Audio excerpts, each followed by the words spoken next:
Hey everyone, welcome to Ben 10 Aliens Part 2. This is going to cover the first 10 villains that were introduced in the Ben 10 series as of Season 1, as I mentioned before. I'll go over my rules in my first video, which is being published on the exact same day. So go to that video if you don't know my rules. But pretty much anything in the theme song does not count. So the first villain that was introduced in Season 1 was the Gacks droids. So you got the pilot droid here, he usually commands the ship. You got these mini droids here. Yeah. You got the mother droid, which is sort of like the general in a way. And then you got these versions of the droids that were seen in the final episode. So they are a droid robot whose first line is this. Just give it a second. Hull damage 20%. System still operational. That was their very first line. Sorry if it's a little quiet. You may want to turn up your speakers because I have someone downstairs. I know they'll get a little bit mad if I have that like at max volume.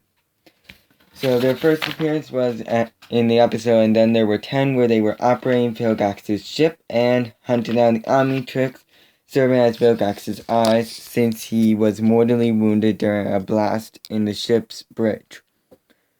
Anyone who's seen Star Wars with Leia, that's pretty much how it's like, a little less serious though. They also made 3 other appearances. All versions of these droids, minus the one from Secrets, were all seen in the episode Hunted as training for the bounty hunters. And one at the end informed that Ben still has the Omnitrix since Tetrax betrayed the two other bounty hunters and helped Ben and captured those 2. And only one made a reappearance. We'll get to Tetrax in another video, but we'll get to the 2 bounty hunters later in this video. So both the pilot and the mini droid that both appeared in the lines to inform Vilgax of what's going on down on Earth with all their droids being sent everywhere, and also to inform, and this version here battled Ben while he was battling Rojo in a fight for the armored car. Kind of a little overkill. Before they were easily smashed and lost. But one still had enough life left to merge with Rojo, who we'll get to in the next video.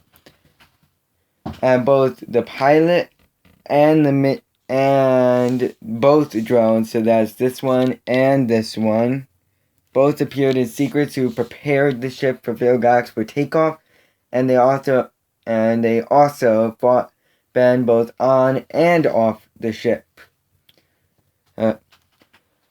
So they have a lot of powers for them. So these guys are great with tech and know how to pilot a ship well. So both this version, the drone, and this drone can fly. All of the versions, minus the pilot drone, can shoot lasers. So this version can send out other mini droids, those ones. This version also has a powerful super jump. They all can survive in space. That version is the only one that's seen that can merge with a person to sort of make them a cyborg. And they all have an Omnitrix tracker, I'm assuming. However, only this one, and this one are shown to have it. This one probably operates the big one. The weakness is that they can be torn apart with enough force, these 3. All of them have the single-minded focus of getting that Omnitrix at any cost, even if it means damaging themselves. They are all... Now, I don't know why I included this, but I think it is somewhat of a weakness as seen in the lines. But it seems like they are vulnerable to heat. That's not a definitive weakness. I would assume so, but I don't know. So that was the first one. This first line actually leads to the second line that we're gonna get to, and that's with the big bad himself, Gacks, Ben's arch enemy. This is before his big explosion happened. This was a little bit after. You can't really tell, but as you can tell, he suffered some major damage. And then that's him afterwards. So he's a Chimera Sue Generous, who first appeared in And Then There Were 10, where he was fighting another ship that was carrying the Omnitrix before being mortally wounded in the fight after a big blow on the bridge and having to spend time in the repair chamber. He's usually the one he's usually that puppeteer that operates all the drones that was. So yeah, his very first line is this. Hold up. So that way you can hear it. I have come too far to be denied. That was his very first line, which pretty much sums him up in a nutshell. So he only appears briefly before his big reveal in Secrets. He appears briefly and hunted as the one who was sending the bounty hunters out to retrieve the Omnitrix. He also appeared briefly in the Alliance, who was able to talk to the drones mentally, ordering them to find the Omnitrix. That includes Rojo merging with her in her cyborg state. And then he finally made his big appearance in the episode Secrets as the main villain, who was planning to retrieve the Omnitrix by making Ben attack him, therefore attracting him. And after two big skirmishes with Ben 10, he managed to take him hostage and take him aboard the ship to actually chop off his hand with the Omnitrix. And Sunder in Alien Force actually managed to do that in a sort of sense. Yeah, ouch. But right before he went all medieval on the hand, he was blown back by the rust bucket and a plumber weapon, and was knocked off. And then after a brief skirmish with the drones, he came back and was about to attack Grandpa Max before he nearly succeeded before he was pushed off by Upgrade. And after a brief skirmish on Mount Rushmore, Ben transformed to Ghost Freak, as covered in the previous video. And Gacks went to the crashed rust bucket to capture Gwen and Grandpa Max. And after that attracted Ben 10, he managed to capture Ben 10 on a now destroyed ship and took off. And yeah, you can pretty much tell how that helps. So he was about to take off, but then the self-destruct message went on, and after a brief battle on the ship, Ben 10 blew Phil Gacks under a pile of debris, yeah. And with the same plumber gadget, Ben managed to get off the ship with a heat blast transformation, and Phil Gacks was last seen trapped under debris in a ship set to self-destruct. And yeah. And we see the ship blast being blown to bits too. So he is shown to be a very good leader as he leads his drones to carry his plans while he heals. He can communicate with drones mentally. He is extremely strong and extremely durable, as he was able to take crystal damage, as he was able to be shot with crystals at point blank range and not even have a scratch. He also has control of his ship and his drones. He is very intelligent and knows secrets of the Omnitrix that Ben doesn't even know. He is equipped with an arsenal of weapons such as Omnitrix tracker. He's got a net. He's also got a nice spike ball. He has a super jump. But he is determined to get the Omnitrix at all costs, like the drones. He is somewhat slow, and also his Omnitrix is useless. Tracker is useless when the Omnitrix is timed out, as he loses connection with it. So give me a second while I set up the next villain. Well, I wouldn't consider these next two really villains, just like misunderstood characters. Like, they're one of those characters where you want to include them on a villain list, but in a way they're not really villains. They're just like, those kids are like, eh. As I said, this kid Cash, really, you don't want to include him on a villain list, but in a way he sort of is. He's a human first, and only appearance was N, and then there were 10 where he was bullying a kid, which Ben tried to help out but didn't. And they both ended up getting hung by the tree by their underwear. And Karma is a real B because guess what happened to them at the end of the episode? He got hung by his underwear on a tree. And here's his first line. Normally we take your money and beat you up. But since it's the last day of school, we're gonna give you a break. Now fork over the cash so we can get out of here. Leave him alone. Really, that's pretty much all I know on him. He's never given any powers. He's never given any notable weaknesses. He's really just really like the class bully in a way.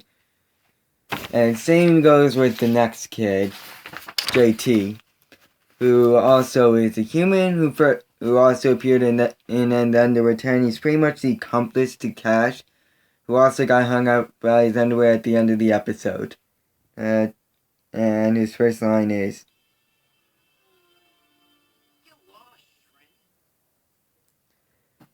again, no powers, no weaknesses. He's just pretty much the class bully.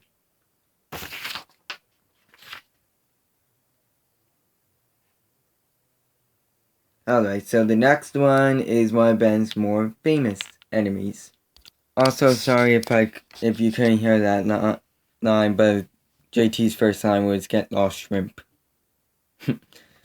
So the next villain, again, no real powers, weaknesses, but he is the one of the most famous of Ben 10's enemies.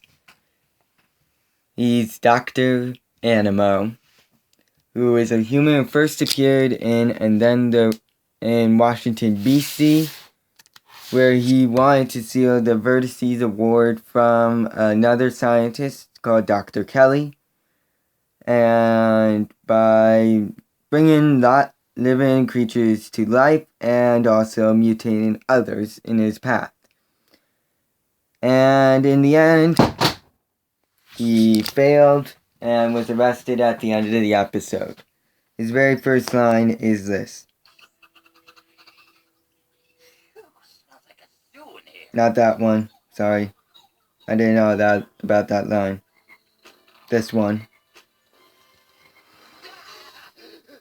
How did you get in? Passkey? Now, how did he get in? So, he hasn't made any other appearances in Season 1. His powers are not really that noteworthy. He has been shown to be a very intelligent person, as he was able to build this invention called the transmodulator, which can mutate any creatures he points at it, and by turning that dial there on its chest, he can mutate that creature or bring it back to life. But he does have some notable weaknesses. He's single-minded and is usually focused on his one true goal. As pointed out by his landlord, he is sort of mentally disturbed. And he also has no unique powers of his own, meaning he relies heavily on his mutated creations, as shown in another villain too, called Clancy, which we'll get to in the next video. The next villain is a one-stop shop villain where he only made one true appearance. So the next villain that was introduced was this guy right here. I don't blame you if you don't know this guy, because he only made one appearance in the episode called The Kraken. He's a human who first appeared in The Kraken, and his only appearance was in The Kraken. He was arrested at the end of the episode where he was after the Kraken's eggs so he could sell them to the highest bidder. He's after rare and unique objects, and his very first line is this. Wherever I... Fishing boat, stop where you are. I am Jonah...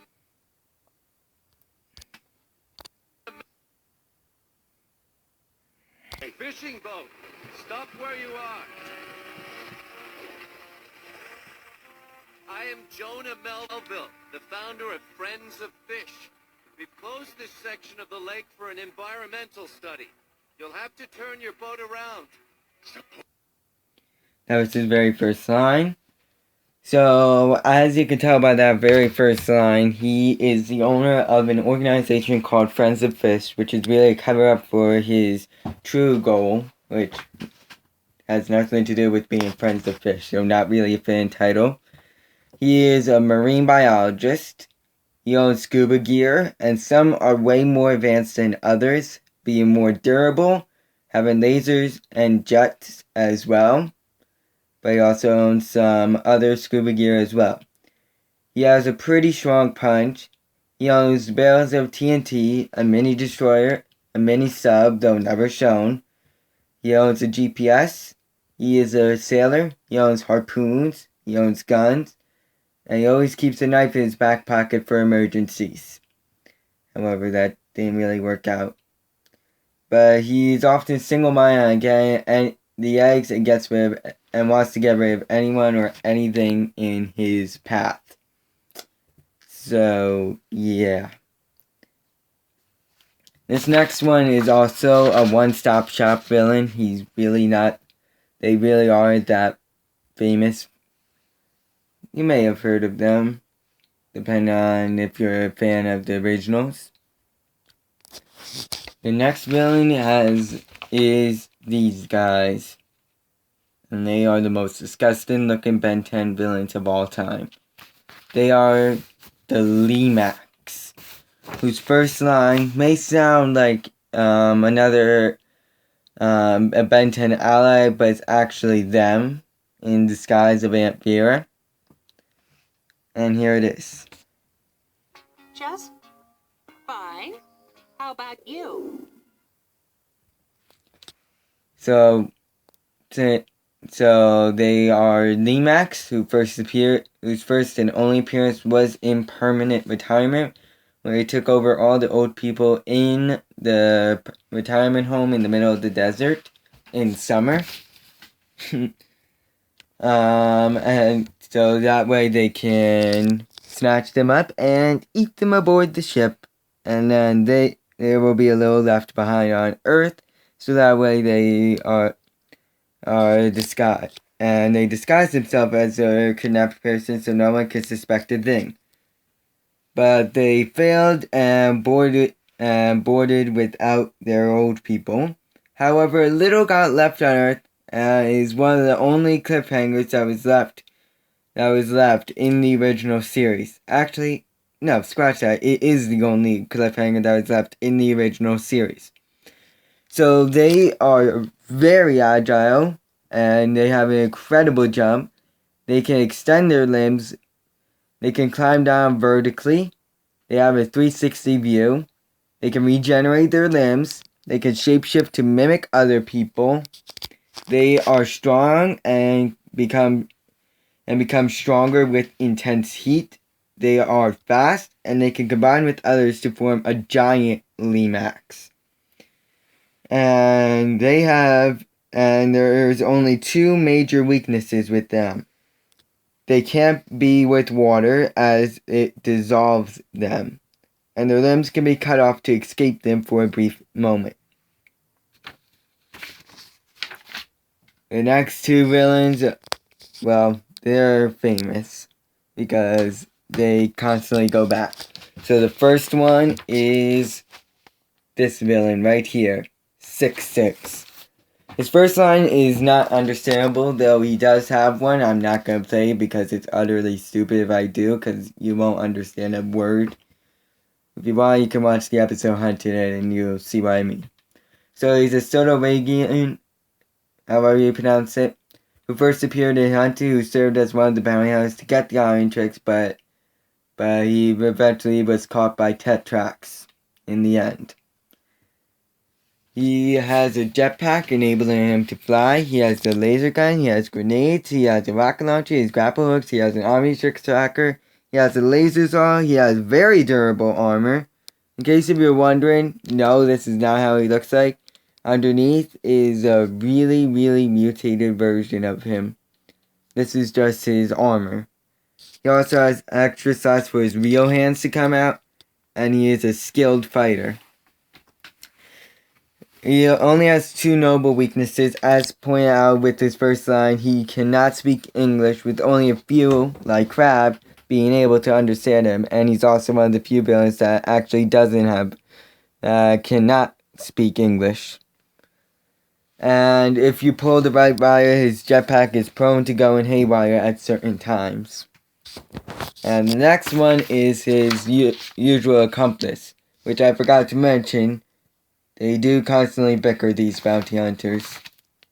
So the next villain is this guy right here, Crab, who is a Piscicus Preman, who first appeared in Hunted. Again, he was one of the bounty hunters sent to retrieve the iron tricks, but he was captured by Tetrax in the end.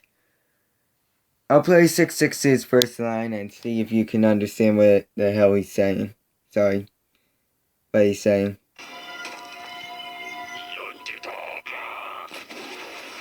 And then here's Crab's first line. Sorry, let me just go back a little bit. It's better off space dust.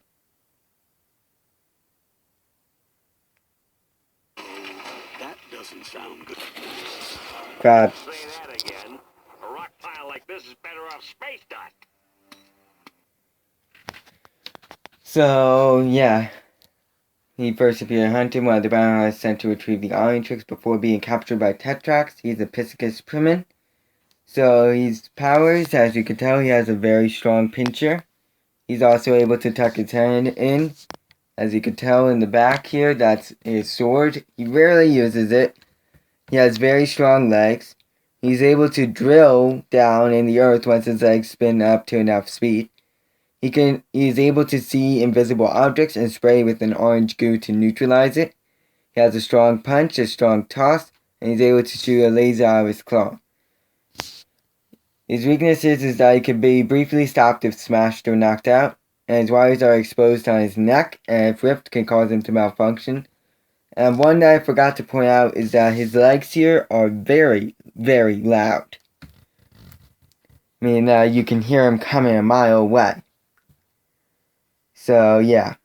And also, again, he is a mutated state as he was severely injured during a fight with another planet, with the Negrophrygians, which we'll get to in the Alien Force.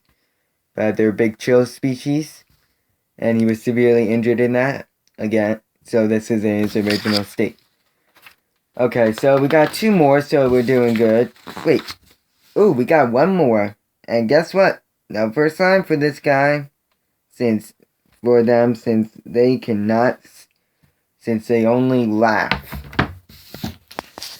It's these guys. Don't they look fun? They are the megawatts. So there's no first line since they only laugh throughout the entire episode.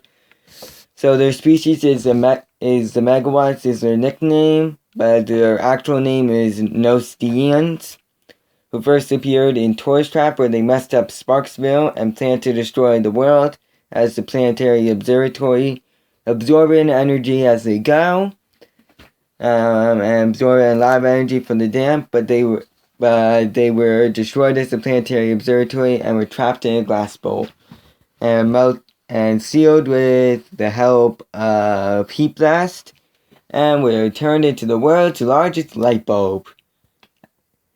How original, because Sparksville is known for their toy shops. In fact, before the world's largest light bulb, they were the world's largest rubber band ball. So they are strong. They can emit electricity as seen. They can transform and feed off of electricity, becoming stronger every time they feed. They are lightning fast. They can fly. They can duplicate themselves with enough electricity, or if they are split in half. They have a sick and often mischievous and dangerous sense of humor. They are able to travel on wires or any conductors. Multiple megawatts can possess objects and can produce a sonic scream. But as with any electricity power, they are weak against insulators like rubber, metal, and glass. Thanks for watching, and I'll see you guys next time in the next Ben 10 video. So long!